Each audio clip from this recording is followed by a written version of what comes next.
Well, no doubt it is a challenging time for any new parent, as we know, Jo. So here to bring some more nighttime relief, please welcome clinical psychologist Dr Nicole Milburn. Welcome, Nicole. Thank you. Can I go back to our firstborn? I think of this straight away. He was 12 weeks old, and I think I had slept maybe for 2 hours in a stretch, and my wife, we were about to lose our minds, and a beautiful lady arrived at our house. Her name was Tizzy. I'll never forget this, Jo. I gave her a hug. She said, I promise you by the time I leave, that baby will sleep. I would have given anything to her at that stage, Nicole. You can have the house, you can have anything. Just help us to get the baby to sleep. Why is it such a big deal? It's a great question, Das, and the reason is because we absolutely need sleep in order to function, and that's everybody.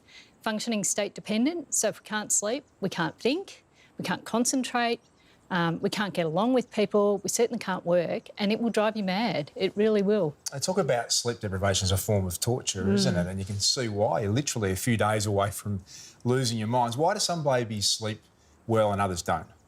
Some of it is about their temperament, so some of it's intrinsic to the baby themselves, about their temperament, about their age and stage.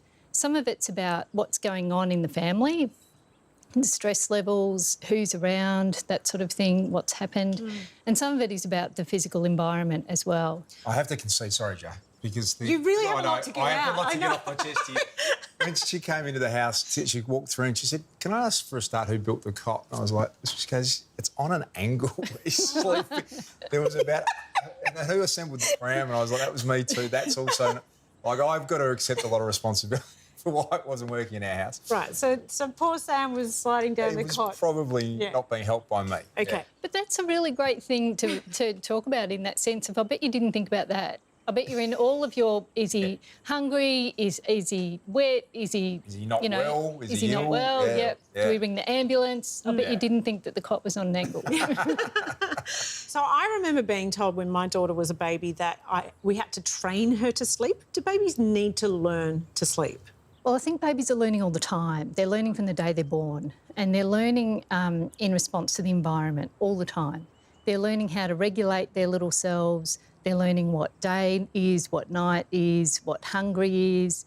I've got a really wonderful colleague who talks about the importance in the first weeks of learning that a feeling in here goes away when you put something in here. Oh, it's little beautiful. Bubbers. Yeah. It's so beautiful.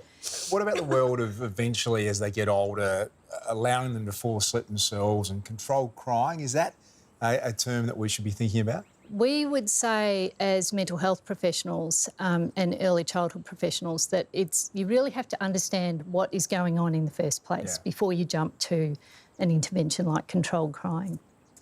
So we understand as adults what it's like to be sleep deprived. Does it affect a baby in the same way to be sleep deprived? Babies need sleep just like we do, and if you think about babies from the time of conception to the time of age 3, their brain reaches 97% the capacity of an adult's. So it's massive growth. It's massive. Yeah. And so some of that brain growth and all the connections happen when they're asleep. So sleeping's important for that. Some of it happens, of course, when they're awake as well.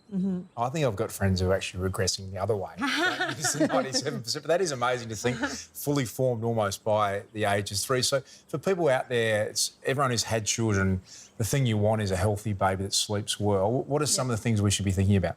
My number one tip would be to trust that you know your baby best.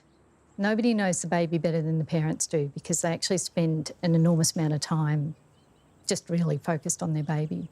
And I'd also recommend to just slow down and calm down. And it's okay to just spend a bit more time with your baby, settling them, soothing them, and helping the baby feel comfortable to let you go and then go to sleep.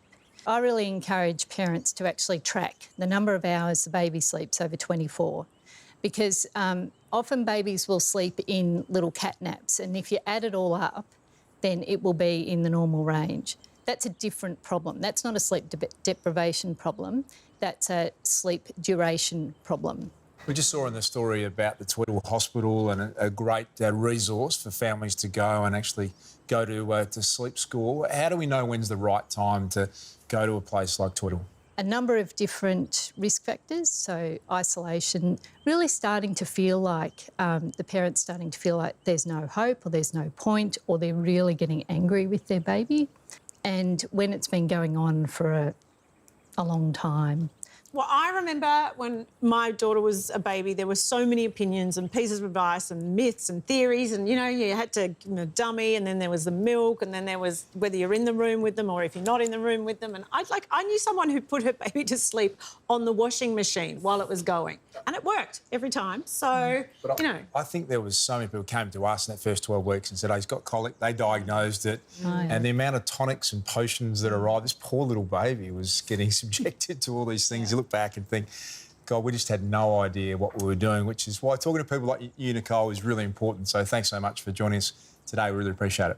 Thank you. Thanks for having me.